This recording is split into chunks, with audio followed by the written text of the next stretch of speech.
Hi, everyone, and welcome to the Impact of AI for Social Good. My name is Greg Loughnane. I'm the head of product and curriculum at Fourth Brain, and I'll be your host and moderator. We appreciate you taking the time to join us for this event. We're so glad to see you tuning in from all over the world. We have attendees from over 140 countries today. If it's late for you, thanks for staying up to join us.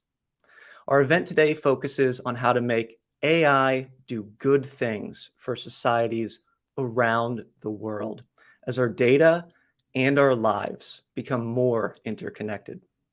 We're going to get right into it today. If you hear anything during our discussion that prompts a question you'd like to ask to one of our panelists, please follow the Slido link in the YouTube description box. Even if you're just listening, you can click the link and check out the questions that have already been asked and upvote your favorites. Our speakers will do their best to answer all of the most upvoted questions during the Q&A portion of today's event. Without further ado, let's welcome our speakers. Lambert Hogenhout is the Chief Data Officer for Analytics and Emerging Technologies at the United Nations, where he studies the societal impact of AI around the world and works to understand how AI can be used to support the UN's 17 Sustainable Development Goals, or SDGs, including ending poverty and hunger, improving health and education, reducing inequality, spurring economic growth, tackling climate change, working to preserve our oceans and forests, and more. Caroline Lair is the founder and CEO of The Good AI, where she focuses on empowering companies and talent that use AI to help deliver on the UN's 17 Sustainable Development Goals. She is also a co-founder of the nonprofit Women in AI, where she works towards shaping a more gender-inclusive AI for our common future. Sonali Bhavsar is the managing director of data and AI at Accenture, where in her executive role, she serves as a champion of diversity and inclusion in consulting services and software development. She also works with organizations and individuals to help underrepresented students and minorities build successful STEM careers. And Katia Walsh is the Chief Global Strategy and AI Officer at Levi, Strauss & Company, and also serves as Director of the Board at Securian Financial, an award-winning business technologist who has spent her career helping iconic brands go through digital transformation and prepare for the future. She's passionate about AI, social responsibility, encouraging diversity, and mentoring youth. Thank you all for being here today. What I'd like to start off with is to ask each of you to say a few words about what you're working on right now in the world of AI for social good. Katia, will you kindly start us off? Yes. Well, I always consider AI to be part of social good. And my job is really to help an iconic brand like Levi Strauss and Company position itself for its next 170 years. It has been a company that has stood for what's right in the world since its very inception. It has always pioneered social change, and it has been a vocal supporter of human rights, diversity, equality. Just as one example, the founder of the company personally created scholarships for 12 people back in the 19th century, 6 of which were for women. That was at a time when women were not even allowed to vote anywhere in the world. So the company I work for, in addition to being a business, stands for social good. It has 2 foundations. So everything we do for this brand in AI, in technology, in data, also supports the platform that a business today represents in society. So a healthy business that is also standing for what's right in society actually contributes to AI for social good. Thank you, Katia. Yeah, speaking of iconic brands, Lambert, can you talk a little bit about what is going on at the United Nations these days with AI for social good? Sure, yeah, thanks, Greg. So a lot of projects going on with AI, obviously, both sort of practical projects where we use AI and also at the policy level. I think maybe one interesting project to highlight, because we just finished that and I'm very excited about it, is a study that we did on what young people between 10 and 24 years old think about AI and robots and what kind of future we want. Obviously AI is going to be pervasive in our society in the coming 10, 20 years. And the young people now are going to live in that world. And I think they deserve to have a say in how we shape that future. So we did a survey and we did an imagination exercise where the young people wrote essays on how they imagined that future. And we really wanted to know both their hopes about AI and robots and their fears and maybe their ideas, brilliant ideas. And actually we got a lot of good ideas out of that. And we just finished the report of that. It's public. You can find it. So you go to our website, unite.un.org, and you'll find the report somewhere. Very interesting results coming out of that. We're going to follow that up with a workshop with industry and policymakers to turn these ideas into action later this year. So that's the most exciting thing for me that we're doing right now. Very cool. Very cool. Sonali, over to you. What are you working on right now related to AI for social good? Thank you, Greg, for giving the opportunity. Kind of a lot of excitement around AI. Coming from a consulting background, we see a lot of ask for scaling AI, adoption of AI, and then with the current ESG focus that we keep hearing in different aspects, it has both profit and nonprofit implications across the board.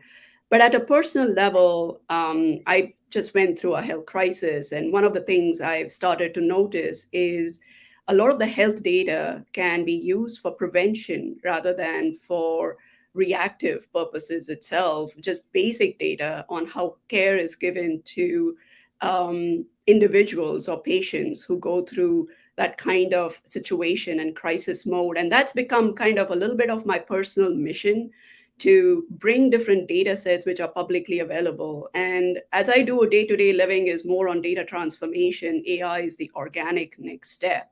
And more to come, but I see AI very foundational to what we are doing in innovation.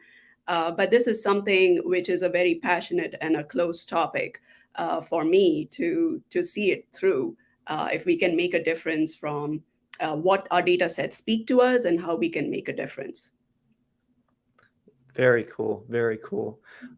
Caroline, I wonder if you could say a few words about the good AI and what's going on in women AI today. Maybe looks like we've frozen on Caroline for a minute. So let's go ahead and circle back around. So what we'll do now is we'll just go ahead and dive into our discussion. So for the next half hour, I'll be asking questions directed to specific members of our panel. I also encourage other panelists to jump in and offer their own input to enhance the conversation. Similarly, all of you out in the audience across the world, if you have any feedback or comments to add to the discussion, please post them directly in the YouTube live chat. And definitely, if you have questions, put them in Slido as well, so we can upvote them and we can get those questions answered at the end of today's session. So thanks to all for giving those great examples. It seems like there are many examples today of AI for social good wins. Lambert, I'm going to start with you. Given your broad view of the world at the UN, what's your take on why AI for social good projects, there just aren't more of them happening? What makes creating beneficial applications using AI so challenging? Right. Yeah, that's a very puzzling question, because obviously the potential of AI is so great. And we keep seeing these examples of AI being trained and being able to do something amazing. So why haven't we yet solved all the world's problems with AI? And I think that one of the reasons for that is that the hardest problems in the world are also the most intricate problems, the sort of wicked problems. They are such complex situations, complex systems with many different factors. Now, if you want to train an AI system to do something, you have to give it all the information it needs to learn the entire environment and learn all the different aspects of it. And then at some point it will learn it. But with these kind of complex problems, it's almost impossible to give it all the access to all the different dynamics and inputs. If you want to train AI on climate change, of course, we're trying to do that and to predict models of climate change, but there's so many factors that come into play. And to model all of those to create an AI system is very, very hard. So I think that's one of the challenges. Yeah, the wicked problem of collecting all of the data you need to solve the specific issue. Yeah. I wonder, Katia or Sonali, have you seen this kind of inability to collect enough data to solve a big enough problem thing happening in your industries? Well, that's always a problem, Greg. You never have enough data. At the same time, though, data is like life. You cannot govern it fully. You cannot control it fully. So in many cases, if not all the time, we just have to do what we get. Of course, always making sure that the data is not biased and potentially liable to create models that could be discriminating. But it's just part of life. So when we approach this in business, we have to also be very practical and understand that it's not going to be perfect, but it will still be better than if we were not applying this tool that we now have in our hands compared to the past. Yeah, 100%. So, speaking of data and trying to make sure that it's high quality, we take data-centric approaches to solving these business and higher level strategic global problems. Sonali, I want to go over to you. Given your experience working across industries in consulting and at scale, what are some things that you found are best to keep in mind to ensure that we get high quality data that's also trustworthy when we're designing AI applications that are purpose-built for social good? It has multiple factors, and I'll coin back to what Lambert said, it's a wicked problem, right? So even when we take the universe of data sources that are going to be the first cycle of doing AI, whether it's supervised or unsupervised learning, you're going to get some form of contribution of saying, what is that use case that you're really trying to solve for? And it's not going to be 100% in the first go. So that's like the first rule of thumb of acceptance, that when you get into creating that machine learning model to support that AI, it's going to be iterative process. That time commitment, getting that quality of data, saying the insights are really reflecting the quality of data where they are coming from. 9 out of 10, if you don't know what you're solving for, and I'll get to the point where you're trying to connect the dots, right? I mean, that's a bigger challenge that a lot of practitioners kind of get caught in. But if we were just to go after what we know and what we are trying to solve for, start with some trusted, authoritative data sources. And I think publicly available data sets have evolved over a period of time, and they have truly added good data value to bring in pivots that make a difference. We still are at a point where some really good third-party data sets sit in because of privacy constraints or because of challenges that we have with personal and policy making. We can't share a lot of data, but a lot of that public data can be really put to good use for social good itself. And I think some of the things that are happening, which will probably pick up traction down the road, is working with an IST or working with institutions on policymaking, on AI initiatives, and working with academia can make a big difference, where these data sets then really involve what are the third-party data sets that combine with your internal data sets that you're trying to solve for to really make a difference, and start doing that AI modeling that becomes iterative in nature. And the last piece to that data transformation is a feedback loop. What you learn is it has to be fed back to figure out what data sources to drop, if anything. You can't just take openly available social media data as part of your feed to making some of those judgment calls. So I think it has constraints on biases, but at the same time, if you trust the data and that's kind of accepted as part of your machine learning model, you have a good beginning to build that off of. And once it starts, you kind of know that you're going to get 2x or 3x in the first go, and then you will get a little bit of plateau, but then you will get only this much output as part of that iterative effort, right? You won't see spikes coming as part of that machine learning model unless you add some other third-party data sets as part of it.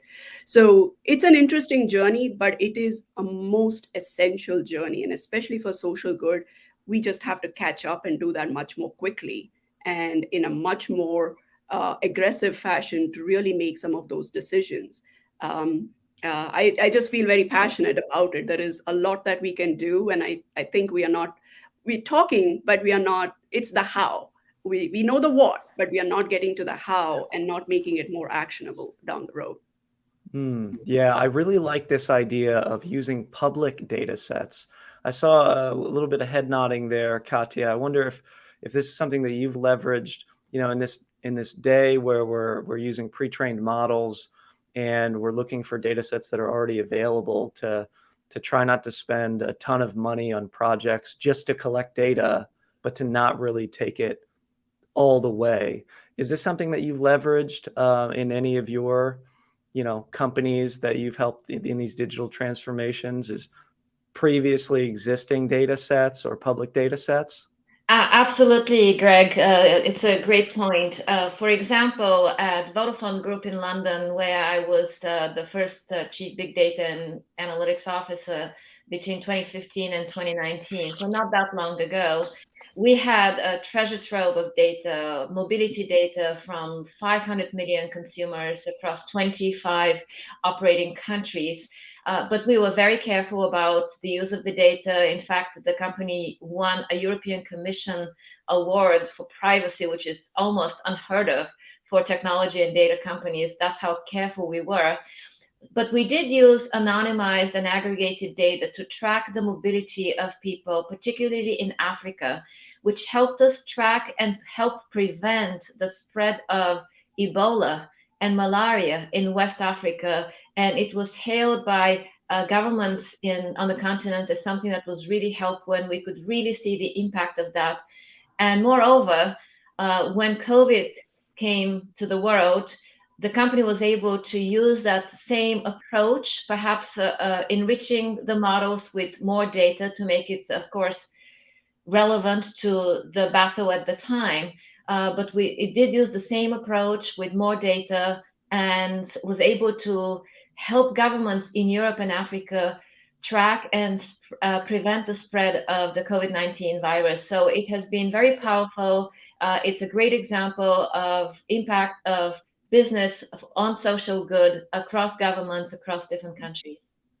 Very, very cool. Yeah. I wonder, Lambert, is the UN paying particular close attention to, generating these data sets or making them more available for people that are interested in doing social good projects? Is this a big push, or is this something that you're spending a lot of time on in the last few years, that you're paying attention to today? This idea of public data sets that others can use to generate business and social good value?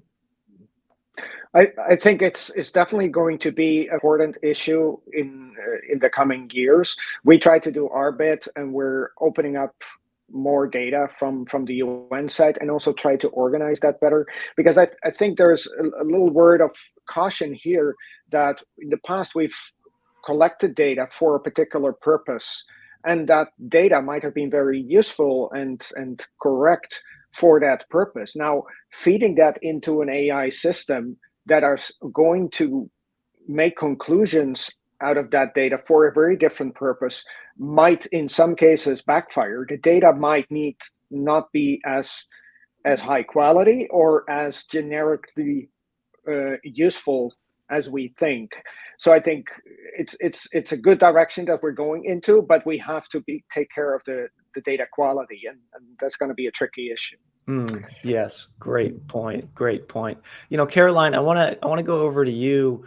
Given your experience and your work with the good AI, helping from individual contributors to CEOs sort of build startups that think green, that as they develop these AI products, they're trying to do so in a sustainable way. Can you talk a little bit about the role of that data is playing as they're trying to get their companies up and going? Is this often a purpose-built data collection effort, or are they often leveraging pre-built models and data sets?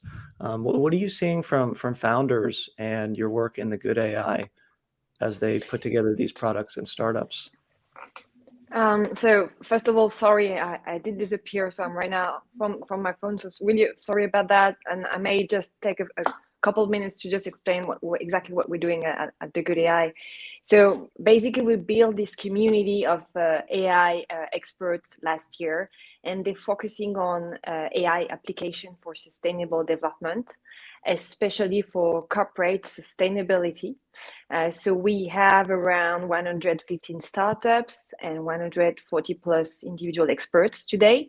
So AI professionals from companies, researchers, PhD students, around 30 countries represented, and they come so with AI expertise, but also many other different sciences like life sciences, electrochemical, social fields. So there is really different expertise because, of course, as you may have already said, AI is interesting when you combine it with other fields.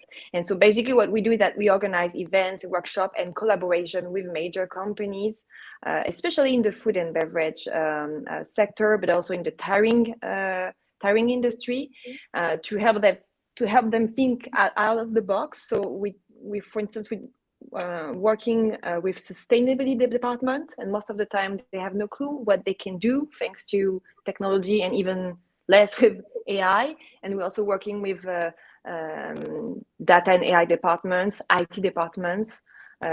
Green IT is one initiative that we find a lot in companies. And basically we are making this bridge between corporates and our experts. So by the way, to all of us that are listening, like if you have a startups in the field, if you're interested in leveraging your skills for sustainability, we're super happy to have you join the community. So this is basically what we're doing. Now regarding your question, I think it's a bit of everything you said. Like I'm not identifying yet.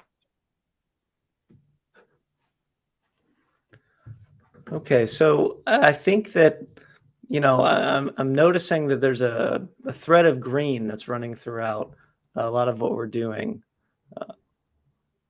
And Caroline, do we have you back? And a thread of sustainability as well. And so, I want to kind of go over to you, Katia, and given your decades of experience doing digital transformation, sustainability has obviously been growing in popularity over time. Can you talk a little bit about your perspective, to Sonali's point, going from what to sort of how? What is your perspective on how AI can really be used to promote not just sustainable development, but also global health to maximize social good? Thank you, Greg. I gave an example about how AI has already been used to track and prevent the spread of various viruses, and you can imagine what else the world can be doing. There is a whole field of precision medicine, and of course that is both a business but a social good at the same time. But to your question about going from what to how, many businesses today are struggling with at least three seemingly different and conflicting goals. One could be profitability. a healthy business has to be profitable.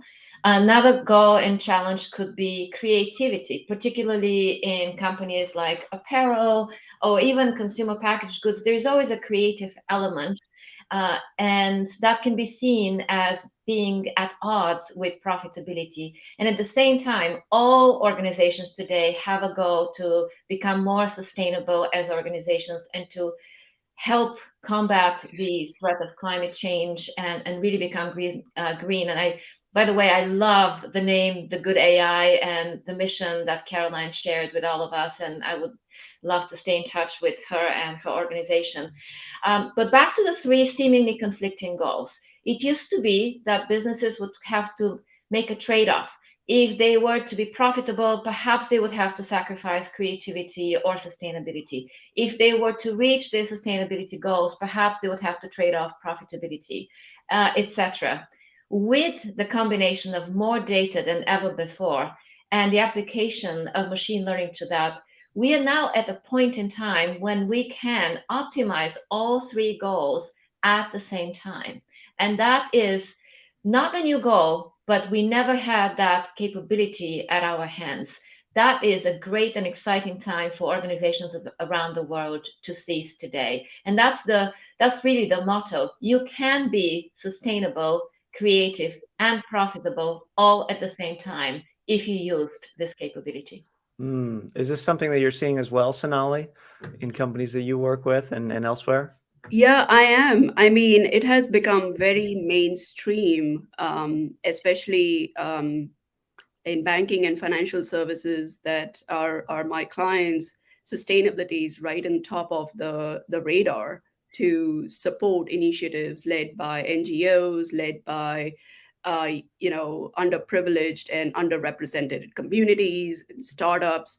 How do you fund it? But it also comes with controls around it to make sure that they have a business plan, they are vetted out with how the funding mechanics would go through, what would be the process when the funds are allocated, what would be the output. So the profitability and sustainability, but tied to a goal, is something very, very essential to bring to light. And if I were to quote an example that literally happened yesterday, I heard Reliance, which is one of the biggest firms in India, they're going through a transition of where the ownership is changing on the consumer side. And one of the things that has been pointed out is they want to bring sustainability as front and center and bringing that underprivileged and underrepresented communities products and consumer goods onto their portal and be representative of that. So we are seeing like major companies kind of making some of those changes, both from finance point of view, the production point of view. So that change,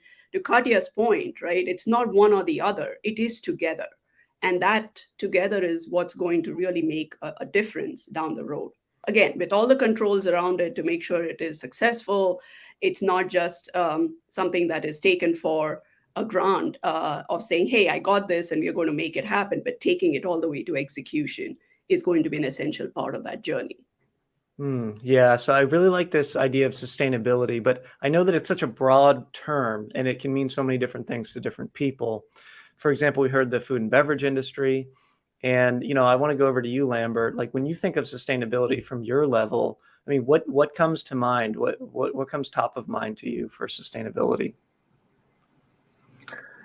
Yeah, right.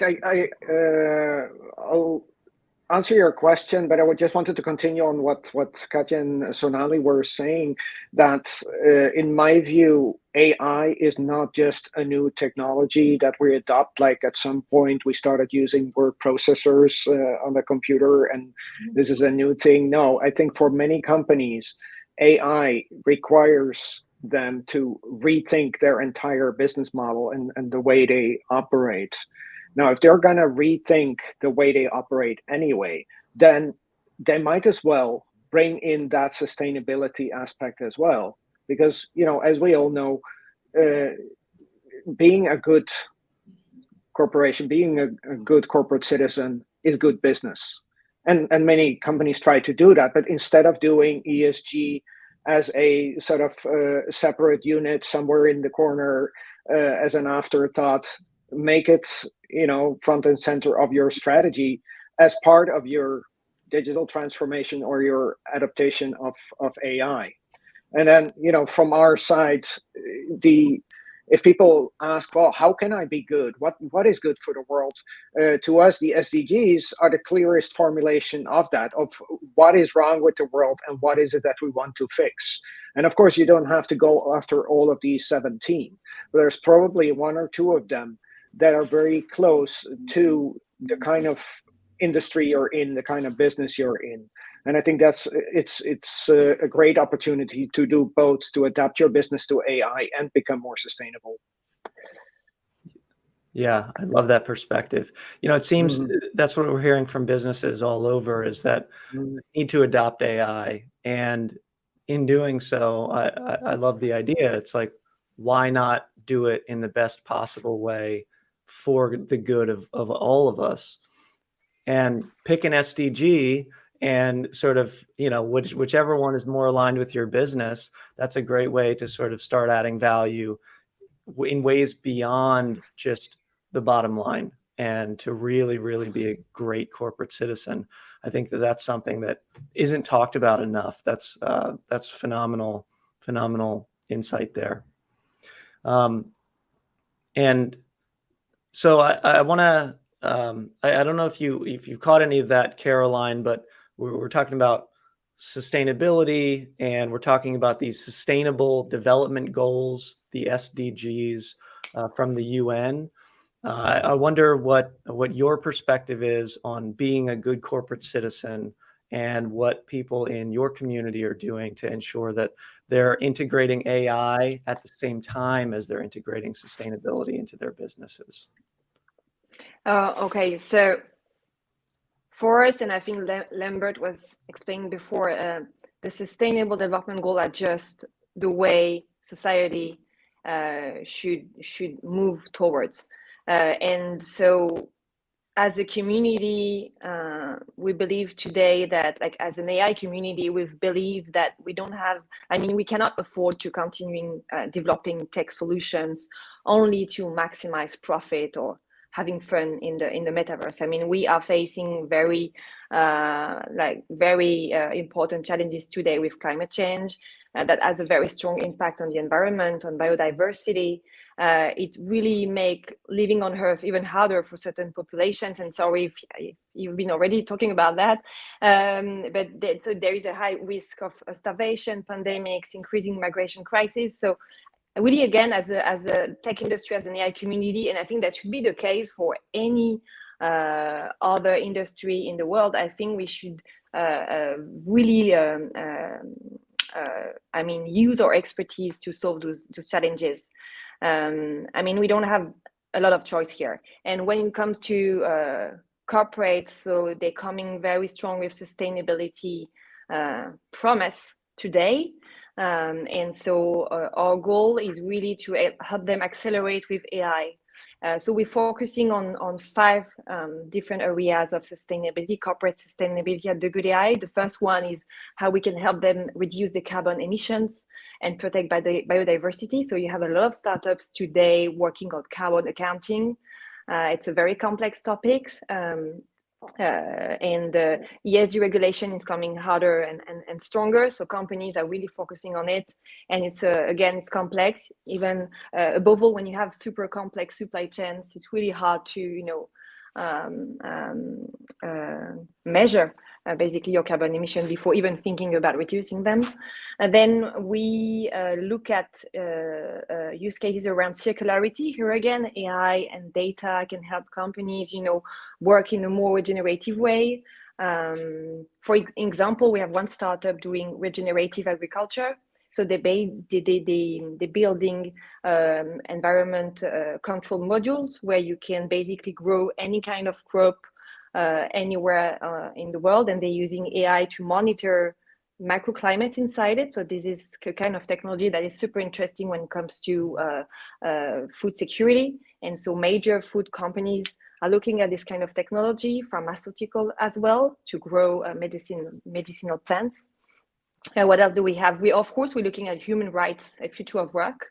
Again, you can leverage AI, NLP. for instance, to measure mental health within the company, to identify case of more. Yeah, okay, back. Oof, we call.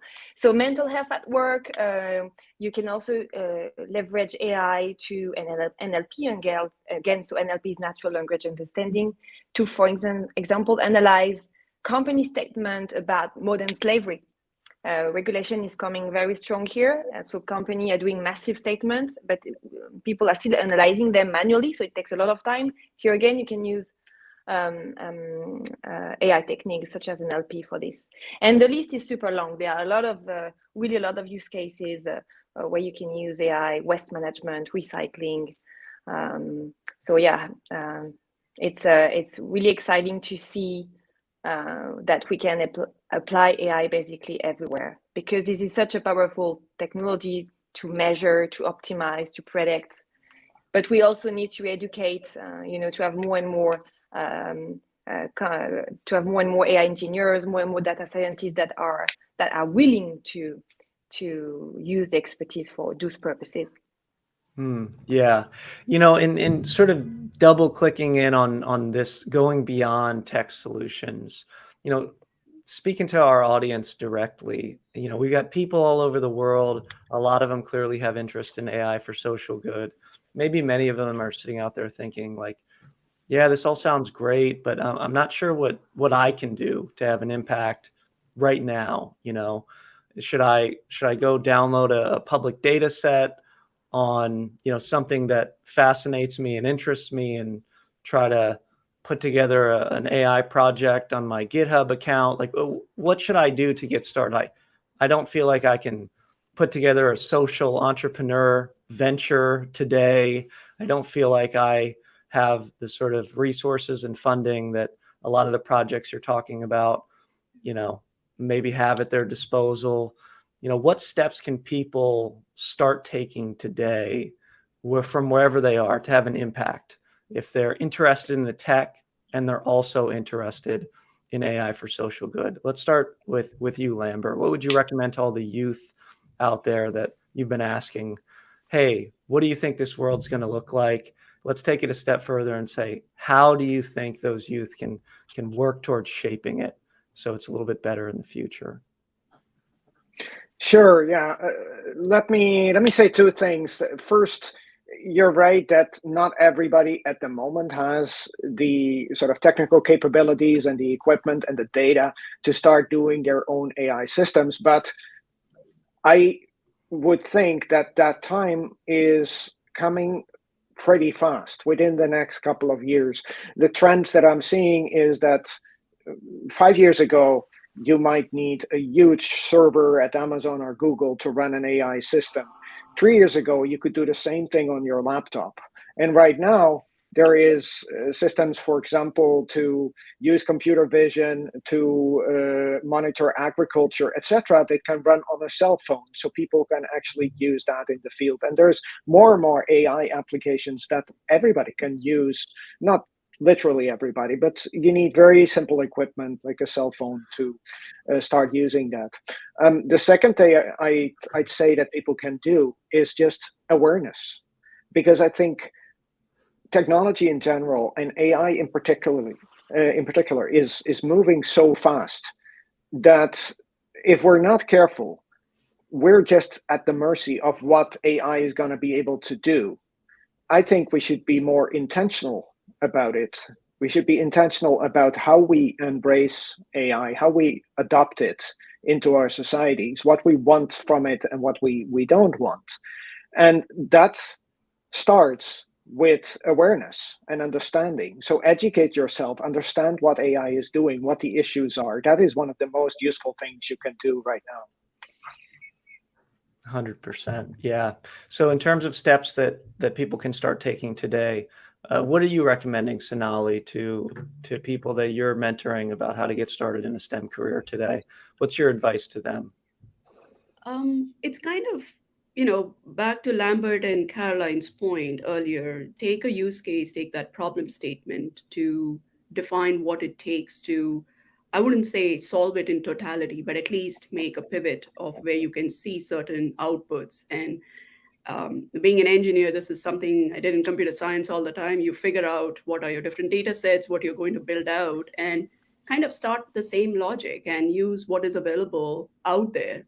And have that community of whether it's GitHub or somewhere where you can get that kind of a hackathon experience to get the inputs on really bringing that use case to light.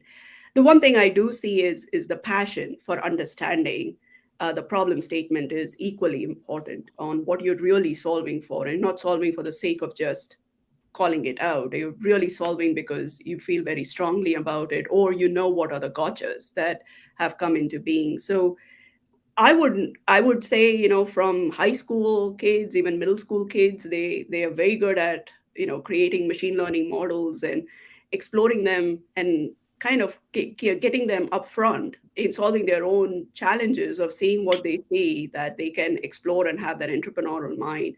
Being curious and creative is the first step to it, and then tying it back to a use case is something where you can use public access data to really figure it out. And even starting with basic code like Python coding and bringing it from GitHub and getting public data sets, it's a good beginning, not the ultimate beginning or the ultimate solution, but at least it's a good beginning to kickstart a thought process on solving some of the public challenges that you have on hand. And Katia, what are you telling your mentees today that are interested in making an impact? I'm learning all the time from my mentees, but I would summarize the ways in which we can start contributing to AI for social good in 3 parts. 1, volunteer. To volunteer with a favorite charity or foundation and use the skills that you have to help solve these problems. You may not be able to donate money, but you have immense skills already. I see on the chat people from literally all over the world, and you can use open source data, open source tools, and your precious skills to help solve these problems. It's not about asking new questions, it's about applying those skills to solve age-old problems that we now can actually start solving. The second part is use the power of the crowd, and using those skills, join a community. The community can be a hackathon, as Sonali mentioned. It can be the Good AI that we have right here with us, or any other organization, but there's more power in numbers. So to the extent that you can, join that crowd. And I'll give an example. At my current company, we have a foundation where employees actually donate funds to help other employees. It's one of the first in the world. And we recently held a hackathon where data scientists use their precious skills and time of their own and created models to help personalize the email campaigns that the foundation sends for fundraising. It also created models, so the data scientists created models to predict weather events and disasters so that we can warn people in advance. This may sound basic, but it actually can be very, very powerful. Even the basics can help these organizations. And the third way to help is actually by lifting your own skills and helping others get upskilled. And companies today are very sincere in digital upskilling. They're spending a lot of money and effort to upskill employees. And at Levi Strauss & Company, we actually led an industry-first machine learning bootcamp in which we have trained over 160 people from all over the world. And these are people who have had no experience and no exposure to code. Most of them had never seen code in their life before. We took people from retail stores, from distribution centers, from all corporate functions, HR and finance, of course, technology as well, in 25 locations around the world. And during the pandemic, we actually used that opportunity to upskill people who are now dispersed around the company. They're in their old jobs, but they're using these new skills to upgrade those jobs to deliver automation and optimization and transform the company. And yes, it's good for business, as Lambert mentioned, but it's also great for society. Yeah, that's amazing. That is amazing. You're really speaking to me about upskilling and taking people from zero to doing good with AI. That's amazing. Caroline, let's go ahead and close out this question with you of what can we do to make an impact today? Of course, we can engage with a community like yours. What other advice do you have for our listeners out there? Well, my advice is above all around engaging with communities, and there are so many today. And I maybe because I totally agree with Lambert, Sonali, and Katia, there's not so much to add, but I want to name a few communities that you guys can join. Omdena, OMDENA is a very interesting big platform for data scientists where you can enroll into 3 months project and really increase your skills. If you're into climate, and Omdena, by the way, is really focusing on AI for social good. I found out about a new community today, which seems really amazing. It's called Work on Climate. So it's not only about AI, but it's about any kind of tech. And I also, invite people to look at, complementary technologies and science next to AI again. And so I think they have more than 10K people. They have a very active Slack. And last but not least, and we haven't had a chance to talk about it, again, sorry for all the connection problems today, but Women in AI and all the women-related AI organizations are a great place to start for any ladies, by the way. If you want to, from getting to know people in the industry to learn the basic of AI and get in touch with researcher at higher level of expertise, I really recommend to join this community as a first step. And then, of course, education. You have a lot of MOOC online, more and more on AI and sustainability, even if it's the beginning, but you can find them. And if you're even younger, you can also check some curriculum. I know in Europe that I think UCL in London is launching a first master on AI for sustain. So I'm very, very happy about it, and I hope there will be other masters and even curriculum for younger students to start early. We need it. Awesome. Yeah. So it sounds like, really to get started, it's like pick a problem that you're passionate about, pick a wicked problem and figure out what it is that you're trying to solve for, and use those tech skills that maybe you have today. Maybe you need to wait until tomorrow to pick up, but you can start from wherever you are and you can start working towards making an impact for social good today. And what I want to just add is that you don't need necessarily to go and work for a startup. That's really cool, but we need people as well working in big corporates. We need people to join United Nations. We need people in research. Startups are cool, but it's not the only place. We need people everywhere. Yes, we do. We need people everywhere. So I want to go ahead and switch over to the audience questions now, and we're gonna focus on the top Slido questions that we've received. So the first one here, this one is definitely for you, Lambert. This one is, how concerned are nations in preventing an AI arms race? Do you ever see this emerge in a serious way among political discourse? Wow, that's a tough one. It's logical that with AI being so powerful, it has a strategic value, right? It has potential as a strategic weapon, and that makes things very, very sensitive.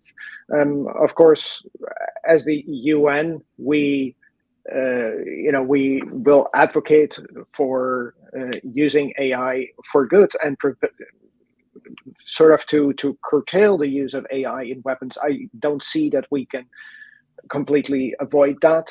If I look at the study we did with youth, I think they were very realistic about it. Where they said they found a red line, something that they really do not find acceptable, is AI autonomously attacking people or killing people. But I think they also realize that the inclusion of AI in the way weapons function is definitely in the future in some way. Hopefully we can create some kind of international dialogue to put some sort of international standards similar to what we've done on nuclear energy, for instance, and nuclear weapons. So hopefully that can happen. The other thing that I wanted to mention is that the negative effects of AI are also the brain drain from countries where AI is not that prevalent yet, and where they don't have such high salaries, to be concentrated all in a few countries in the world, mainly 2 countries in the world where AI is growing very rapidly, and that creates a sort of an imbalance in the world. And I hope we can also find a way to share knowledge and expertise of AI more equitably around the world. Yeah, that was a bit of a hard pivot. Thanks for that answer, Lambert. Looks like that was the most upvoted question. We've got our next question is on AI for fire or other natural disasters predictions. This can help in anticipating disasters or in rescue missions. Any promising projects that anybody knows of in the audience here? If nothing comes top of mind, I'm going to throw it back to you, Lambert. What I can say is one of the applications where AI, I think, has a lot of potential is where you need to react very, very fast. Because humans in some cases can do things just as well as AI, but not in 12 milliseconds. And, that is, fires is one, and other, natural disasters are situations where you need to react very, very quickly. So I think there's potential of AI there. And there are existing projects and startups. I just don't have the word now, and my computer is already broken. So, but there are definitely startups, nonprofits, working on that. If you look a bit on the internet, you'll find them. Mark. Fantastic. Yeah. So we've got one here that sort of aligns with some of the things we've discussed today already. Daniel Ramos asks, which skills do I need in order to transition from business projects? So presumably Daniel's already working on business projects for AI, to social impact projects with AI. Can you recommend some resources to make this transition? Let's see, maybe over to you, Katia. What would you recommend as somebody who's business-minded but wants to do more social good? Yeah, business mind and skills are great for social good applications. You don't need to change that. It really is applying these skills and mindset about solving problems to an area that is equally important to society. And again, business and social good are not at odds with each other. They do not have to be different, and they do not have to be in conflict with each other. So it's really about taking these skills, solving the problems, but mostly about curiosity, resilience, perseverance. When something doesn't work out, not giving up, iterations, making mistakes and being able to forgive yourself for those mistakes, and most importantly, learning from those, and working with others, and really using the power of what you have been able to apply in business. There's so many resources out there. Coursera is one. There are lots of boot camps, as I mentioned earlier. There's so many of them in the world right now. A lot of them actually free, that societies and governments are sponsoring. I would also say that it's not about the degree. It's not about getting a PhD or a master's. It's really about a certain mindset. So if you're already solving problems in business, you're probably very well suited already to solve problems for society and social good. I may just add that I had this situation because before studying the Good AI, I used to work I have a business background, but I had the chance to join an AI startup working on embedded voice recognition. So basically, private by design voice assistant respecting your privacy. So I was part of the business team. So I was somehow selling something for good, because it was the anti-Alexa, if you know what I mean.